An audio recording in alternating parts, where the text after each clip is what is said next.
दांत वाली बहू। रंजना कभी ब्रश नहीं करती थी। उसे कितनी बार उसके माँ बाप ने डांटा, लेकिन उसका कोई असर उस पर होता ही नहीं था, जिस कारण से उसके दांत पीले पीले हो जाते हैं। शादी के बाद।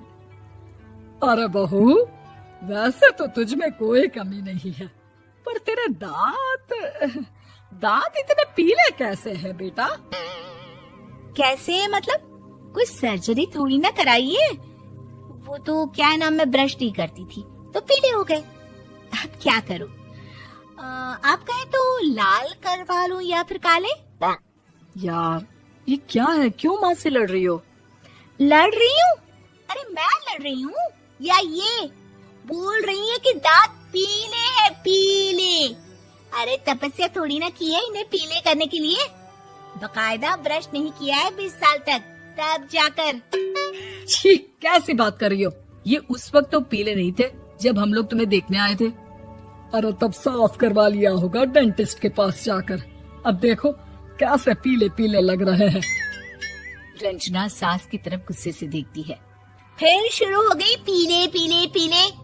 अरे पीले तो तब भी थे जब मेरे हाथ का रसगुल्ला उड़ा उड़ा कर खा रही थी और बोल रही थी, लड़की नहीं गुणों का खजाना दे रहे भाई साहब आप।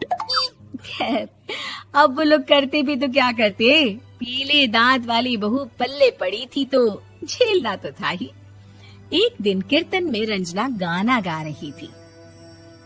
अरे कमला बहन, माँ का द्वार है, यहाँ तो सब शुद्ध होकर आते हैं, फिर अपनी बहू को ब्रश भी नहीं करवाती तुम। दूर से पीले पीले दांत भक्ति में बाधा उत्पन्न कर रहे हैं। अरे कोई 2 साल के बच्चे थोड़ी ना लेकर आई हूँ मैं बहू बनाकर।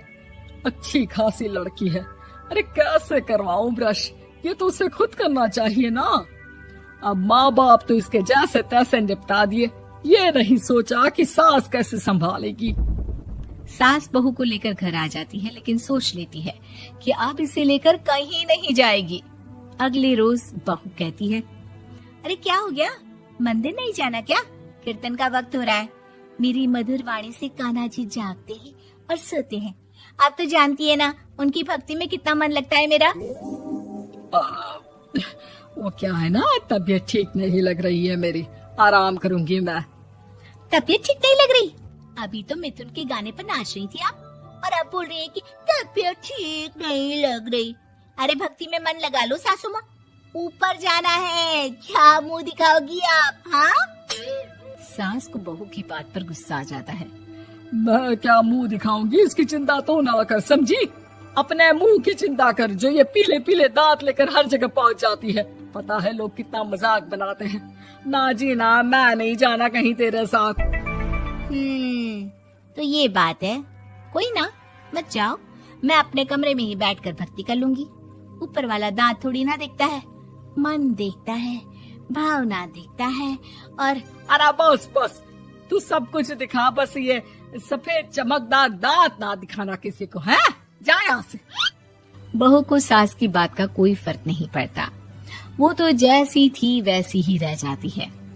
सुबह नहाकर किचन में खाना बनाना, फिर खाना खाना, कीर्तन भजन करना और सो जाना। एक दिन, माँ जी मैं सहेली के घर जा रही हूँ, शाम को लेट आऊंगी। हाँ, तो जाना, मैंने कौन सा तेरी आरती करनी है घर पर बैठकर। रंजना सहेली के घर जाती है, जहाँ वो पार्टी में जाने की तैयारी कर रही होती है। अरे शिखा, कहाँ जाने की तैयारी कर रही है? मैं गलत वक्त पर आ गई क्या? अरे नहीं यार, उल्टा सही वक्त पर आ गया।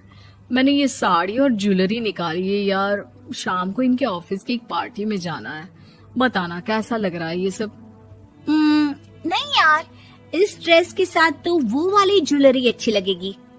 हाँ सही बोल रही है, मैंने ध्यान ही नहीं दिया। वैसे तो हमेशा से मस्त फैशन सेंस रखती है। तो बड़ा जाती होगी ना पति के साथ पार्टी में। रंजना कुछ नहीं बोलती, बस सोचती है कि यार काश ये बात सही हो जाती, पर मैं क्यों नहीं जाती पार्टी में? क्या इन लोगों की कोई पार्टी होती नहीं होगी? रंजना घर आती है और रात में पति से सवाल करती है, एक बात बताइए, आप मुझे किसी पार्टी में क्यों नहीं ले जाते? क्या आपके यहाँ ऑफिस में पार्टी नहीं होती? पति बेचारा क्या कहता कि दांत पीले हैं तुम्हारे इसलिए। अरे कोई पार्टी होती नहीं हम लोगों के ऑफिस में, तो कहाँ से लेकर जाऊं? और मार्केट, मॉल, कहीं वीकेंड घूमना, कहीं तो। अरे यार, सारे हफ्ते में एक छुट्टी मिलती है, तो सोचता हूँ कि आराम ही कर लूं। क्यों? रंजना मन मार के रह जाती है। पहले कभी सास के साथ मंदिर जाया करती थी, लेकिन वो भी सास ने ले जाना बंद कर दिया। घर बैठी बैठी रंजना बोर हो जाती है। तभी उसे आइडिया आता है और वो मायके जाने का सोचती है। सासू माँ, 2 दिनों के लिए मम्मी के घर जा रही हूँ। अच्छा अच्छा, ठीक है, आराम से जा। और हाँ, माँ से कुछ अच्छी आदत सीख कर आना कि कैसे शरीर के हर भाग की तरह दांतों की सफाई भी जरूरी होती है, समझी? शुरू हो गई ना आप? वो लोग आपकी तरह नहीं है कि छोटी छोटी बात का बतंगड़ बना दे। उन लोगों के लिए मैं मायने रखती हूँ, ना कि मेरे पीले पीले दांत। रंजना माँ को बिना बताए उन लोगों को सरप्राइज देती है, लेकिन जैसे ही वो दरवाजे पर पहुंचती है, अंदर देखती है कि घर वाले कहीं जा रहे होते हैं। अब माँ, काश रंजना दीदी के दांतों वाली प्रॉब्लम नहीं होती, तो वो भी हम लोगों के साथ चलती ना बुआ जी की बेटी की शादी में। हाँ बेटा, लेकिन अब उसे कौन समझाए कि उसको उसके पीले दांत नहीं दिखते, लेकिन उसके आसपास के लोगों को कितना एम्बैरेसिंग फील कराते हैं। मुझे तो कितनी बार उसके स्कूल की टीचर ने शिकायत की कि उसके साथ कोई लड़की बैठना भी नहीं चाहती, और ना ही कॉलेज में कोई उससे बात करना चाहता था। लेकिन पता नहीं क्यों उसे ये बात समझ में ही नहीं आती। कोई कमी नहीं है उस लड़की में, बस यही कि दांत पीले हैं। वो तो भला हो जीजा जी और उनकी माँ का, जो दीदी को जैसी है वैसे ही रखा हुआ है। रंजना को अपने घर वालों की बात सुनकर बहुत दुख होता है। वो सोचती है कि वो क्या करे, लेकिन फिर वो सीधा डेंटिस्ट के पास जाती है, अपने दांत चमकाती है और कसम खाती है कि वो रोज ब्रश करेगी। अरे क्या हो गया? तुम तो 2 दिनों के लिए गई थी ना, पर कोई ना, अच्छा है, चलो आ गई तो। रंजना सास के सामने आकर खड़ी हो जाती है और पूरी स्माइल करती है, उसके चमकदार दांतों को दिखाती हुई। हैं? चले मंदिर? माँ, मुझे माफ कर दीजिए, मैंने आप लोगों को बहुत एम्बैरेसिंग फील करवाया। मैं आज से रोज ब्रश करूंगी।